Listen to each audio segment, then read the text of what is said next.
Saya mengucapkan selamat memperingati Jumat Agung dan menjalani Sabtu Sunyi pada hari ini.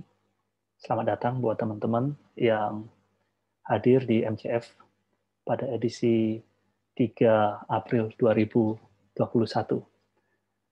Malam hari ini, topik kita adalah spiritualitas yang terpecah.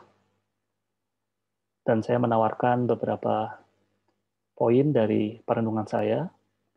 Dan di akhir dari sharing ini kita bisa sama-sama menjadi mitra wicara, bercakap-cakap, bisa saling menajamkan, menambahkan, dan poinnya adalah kita bisa menjadi sama-sama kawan yang saling membangun.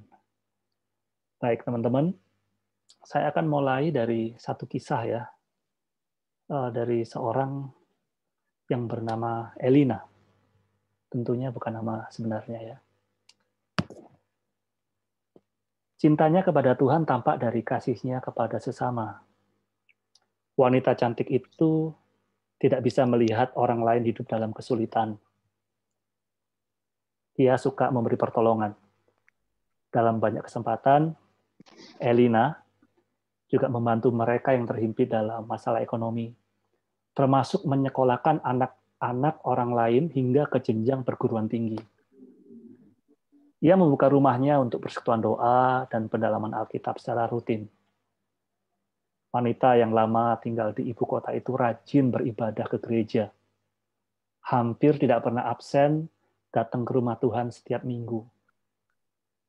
Banyak dari kawan dekatnya merasa bahwa Elina itu seperti seorang penyembuh bagi mereka yang menderita karena himpitan ekonomi dan desakan kehidupan lainnya. Tapi, hanya sedikit yang mengetahui bahwa Elina juga memiliki sisi lain di dalam kehidupannya. Sahabat-sahabat dekat Elina mengetahui bahwa dia seorang wanita simpanan dari seorang pengusaha Kristen yang dihormati. Keduanya rajin beribadah di gereja masing-masing. Elina seorang wanita lajang, sementara si pengusaha sudah beristri dan memiliki anak-anak. Hubungan mereka berdua sudah berlangsung selama bertahun-tahun, dan tidak ada tanda-tanda akan mengakhiri hubungan asmara mereka pada waktu itu.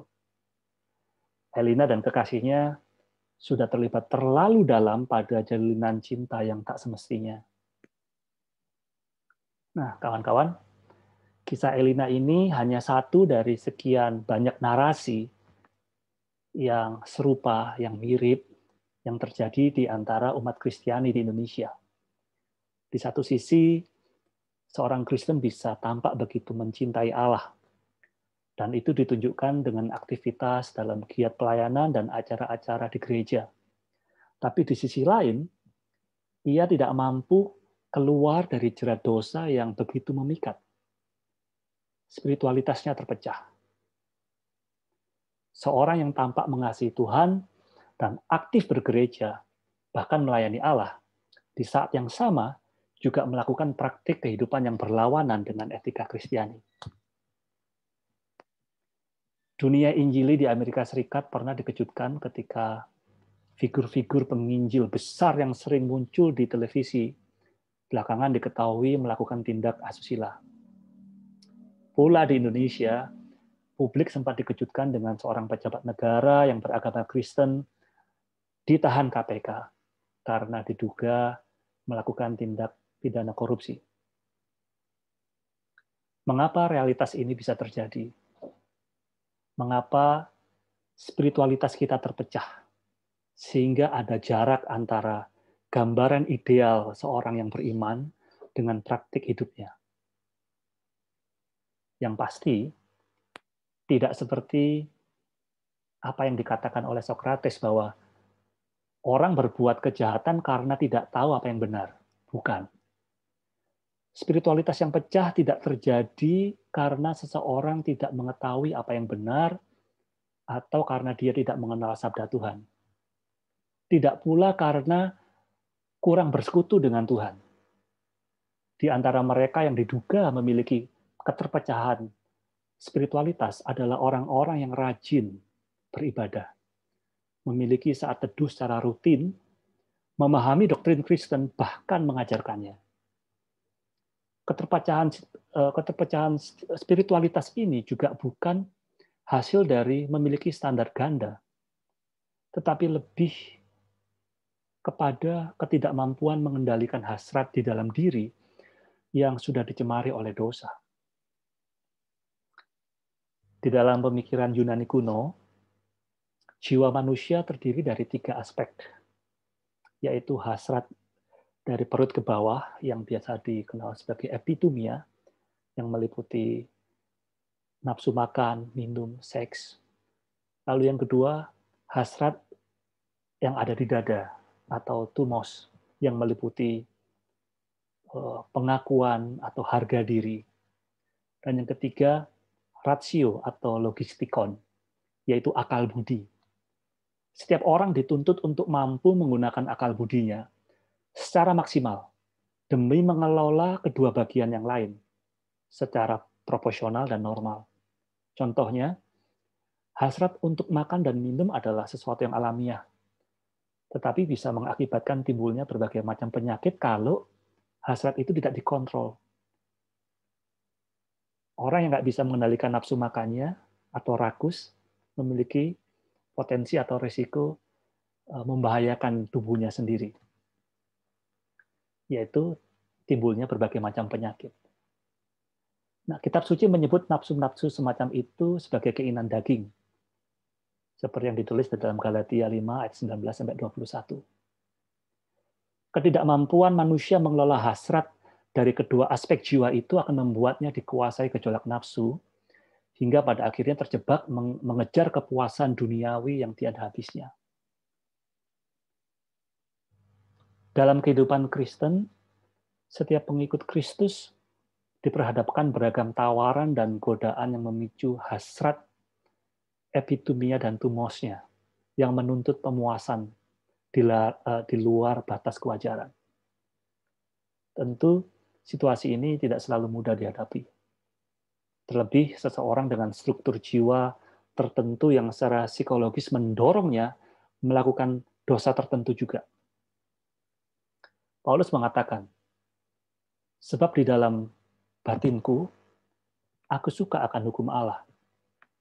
Tetapi di dalam anggota tubuhku, aku melihat hukum lain yang berjuang melawan hukum akal budiku. Dan membuat aku menjadi tawanan hukum dosa yang ada di dalam anggota-anggota tubuhku. Aku manusia celaka. Siapakah yang akan melepaskan aku dari tubuh maut ini? Roma 7 ayat 22-24. Nats ini menunjukkan bahwa sekalipun Paulus merupakan hamba Tuhan yang populer, yang terkenal pada zaman itu, sekaligus seorang teolog dan misionaris terbesar di abad pertama, dalam dirinya tetap ada perjuangan melawan kecenderungan berbuat dosa yang sudah melekat pada natur dirinya sebagai manusia. Demikian juga kita. Selama kita masih berkemah dalam tubuh kita yang fana, atau selama kita masih hidup ini, spiritualitas kita akan terus diuji. Sekali lagi, spiritualitas kita akan terus diuji untuk mengatasi kecenderungan berbuat dosa yang muncul dari hasrat kita sendiri, yang muncul dari dalam diri kita sendiri.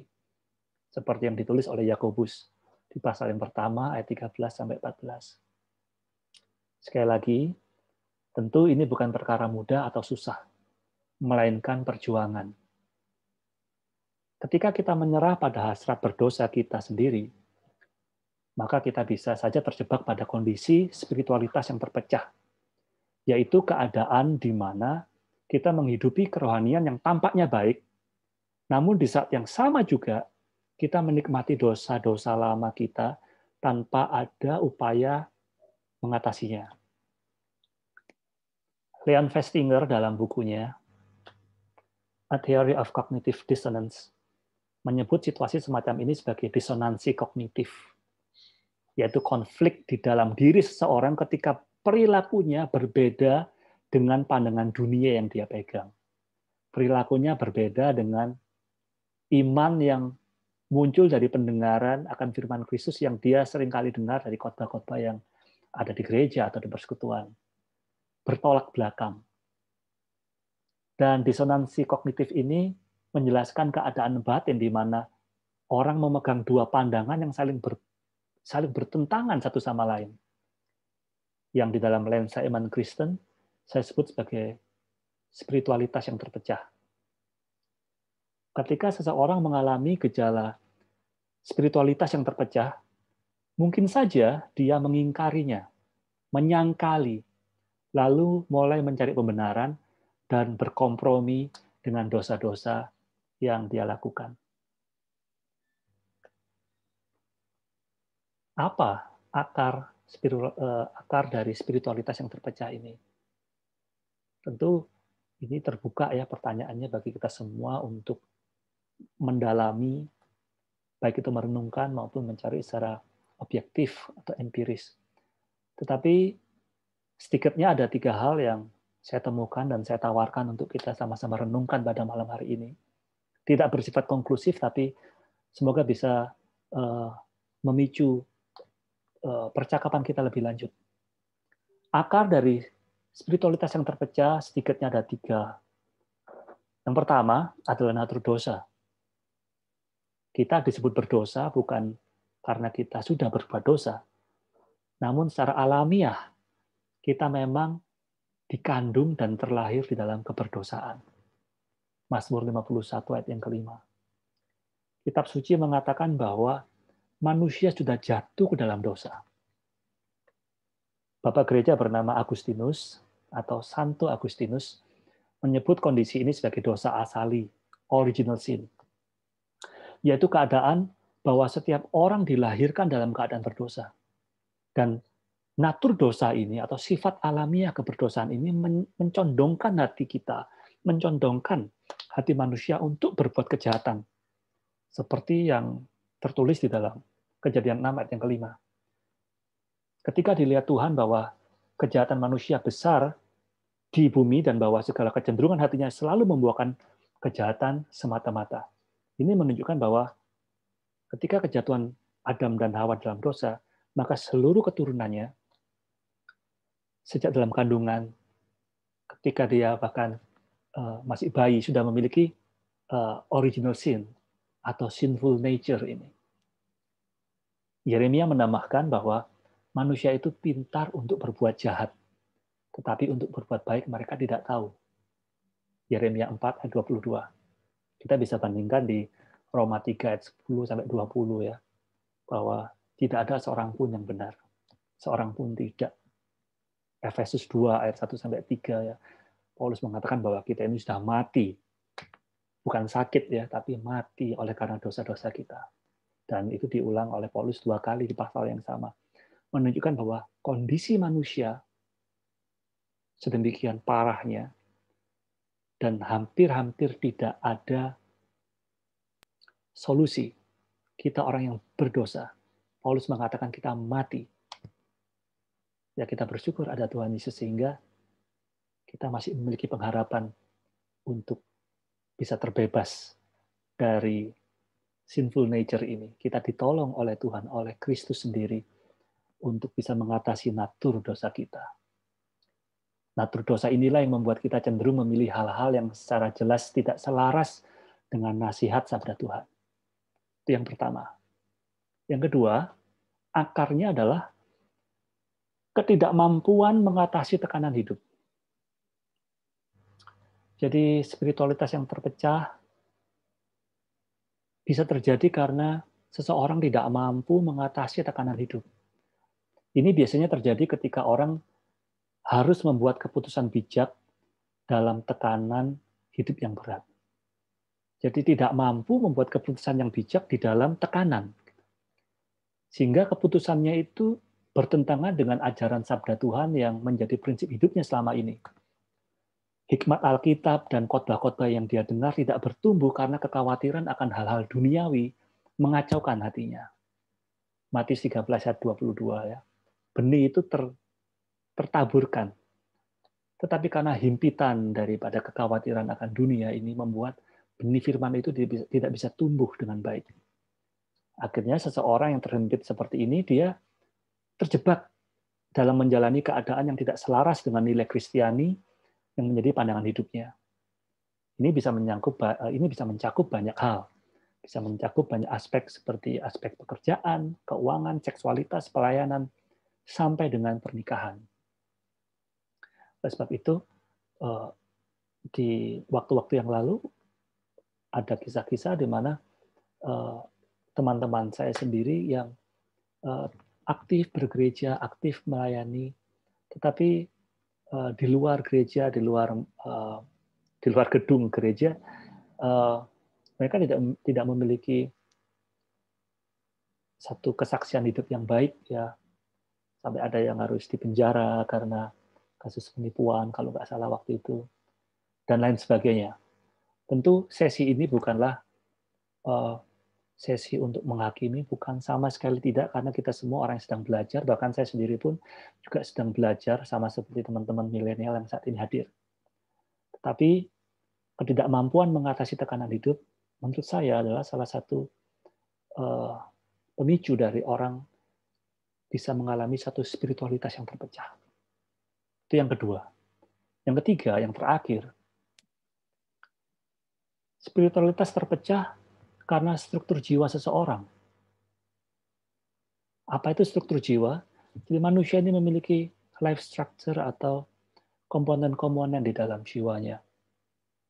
Nah, menurut James Fowler di dalam bukunya Stages of Faith, ya, The Psychology of Human Development and the Quest for Meaning, Fowler itu mengatakan bahwa manifestasi iman setiap orang Kristen itu merupakan ekspresi dari struktur jiwanya. Setiap orang memiliki struktur jiwa yang unik dan beragam, yang jika dikaitkan dengan teori psikologi perkembangan dari Erik Erikson, itu terbentuk sejak seseorang masih bayi. Dalam perkembangan psikologi seseorang, bisa saja terjadi pola asuh yang keliru dari orang tua atau dari lingkungan yang membesarkan dia. Sehingga orang ini bertumbuh memiliki struktur jiwa yang dimiliki seperti sekarang.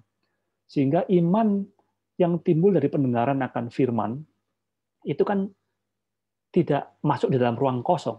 Tapi firman yang kita dengar itu kan tertanam di dalam jiwa kita. Dan jiwa kita, setiap orang yang hadir di MCF ini, pasti berbeda. Struktur jiwa kita berbeda, dan yang baru ditemukan itu 6 gitu ya.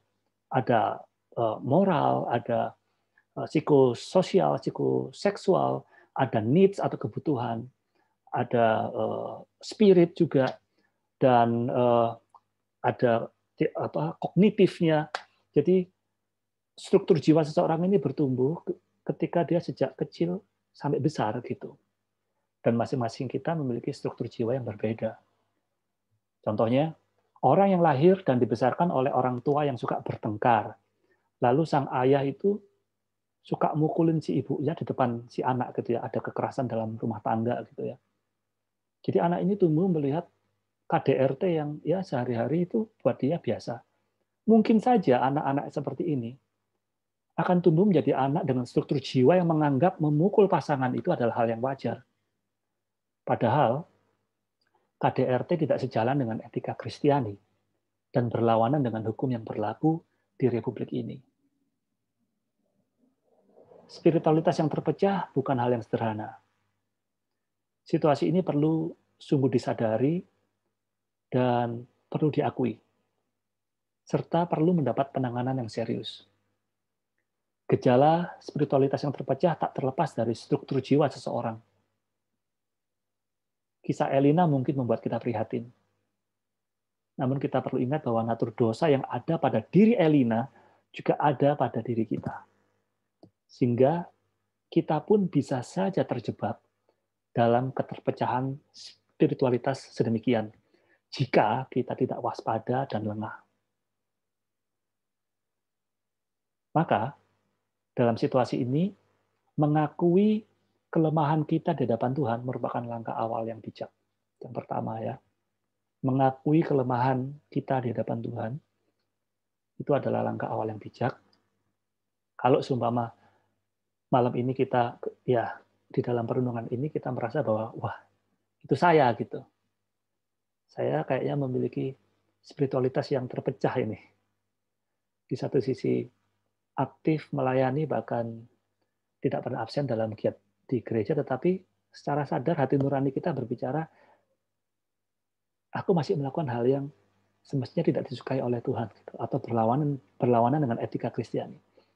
Nah, ketika hati nurani kita itu mengingatkan, saya percaya itu Holy Spirit yang mengingatkan kita, Roh Kudus. Maka kita perlu mengakui kelemahan kita di hadapan Tuhan dan menyebut bahwa kelemahan kita di area ini. Jadi kita diundang untuk mengakui kelemahan kita di hadapan Tuhan, bukannya malah kita berargumen atau kita menyangkal, menutupi, bahkan seakan-akan Tuhan itu tidak tahu, gitu. Kita menganggap seakan-akan Tuhan tidak tahu. Saya pikir itu tidak bijaksana, tetapi kita perlu mengakui kelemahan kita di hadapan Tuhan, supaya itu menjadi satu langkah awal untuk pemulihan kita. Lalu yang kedua, kita diundang untuk menciptakan sistem dan komunitas yang bisa menolong atau menopang kita. Kita membuat support system, yaitu orang-orang dekat yang seiman, yang mendukung kita di dalam doa, saling berbagi, bahkan orang-orang yang meniscayakan kita tidak mudah melakukan dosa yang sama lagi. Kalau saat ini di antara kita ada yang merasa bahwa bersyukur tidak pernah jatuh di dalam dosa, dalam tanda kutip ya, hidupnya baik-baik aja. Mari perhatikan, kenapa kita bisa kuat dalam tanda kutip? Kenapa kita bisa solid atau merasa selama ini perjalanan atau pertumbuhan kerohanian kita, spiritualitas kita itu secara fair kita mengatakan kita baik gitu ya. Kita tidak pernah jatuh di dalam dosa, kita tidak pernah melakukan banyak hal yang mungkin itu menurut kacamata orang sebagai suatu pelanggaran etika atau pelanggaran moral. Kenapa kita bisa berdiri teguh? Saya yakin karena kita memiliki sistem atau komunitas yang menopang kita sehingga kita itu tidak jatuh. Karena pada dasarnya kita semua adalah orang-orang yang mudah untuk jatuh gitu. Seperti yang Musa tadi bilang ya di dalam Kejadian ayat ke-5, bahwa kecenderungan kita adalah berbuat dosa atau berbuat kejahatan. Jadi kita perlu untuk menciptakan komunitas atau support system ya. Nah, seperti apa detailnya nanti mungkin kita bisa berdiskusi lebih lanjut. Kejatuhan di dalam dosa bisa saja dialami oleh siapapun yang sudah percaya kepada Tuhan Yesus dan bahkan melayani Dia. Namun di dalam kejatuhan itu kita dirangkul, kita diundang, kita diajak untuk tidak menyerah. Kita didorong untuk bangkit lagi meninggalkan dosa favorit kita yang di dalamnya kita berulang kali jatuh. Sekali lagi, kejatuhan di dalam dosa bisa dialami oleh siapapun yang sudah percaya kepada Tuhan Yesus dan bahkan melayani Dia. Namun di dalam kejatuhan itu kita dirangkul, kita diajak, kita diundang untuk tidak menyerah. Kita didorong untuk bangkit lagi dan meninggalkan dosa favorit yang di dalamnya kita berulang kali jatuh. Sekali lagi teman-teman saya ingatkan bahwa ini bukan perkara sulit atau gampang, melainkan perjuangan. Roh Kudus adalah roh Allah yang diam di dalam kita. Dia akan menolong kita bergumul mengatasi dosa-dosa kita. Dia yang membuat kita bisa percaya kepada Tuhan Yesus Kristus, yang membuat kita bisa percaya kepada kematian dan kebangkitan Yesus Kristus yang kita sedang rayakan, yang sedang kita peringati. Dia juga yang akan menolong kita bergumul mengatasi dosa-dosa kita. Walau melawan dosa favorit merupakan hal yang mustahil, tetapi bagi Allah tidak ada yang mustahil. Markus 10 ayat 27. Allah yang telah menebus kita melalui karya putranya di kayu salib, Dia juga yang akan menolong kita menyatukan lagi spiritualitas kita yang terpecah. Amin.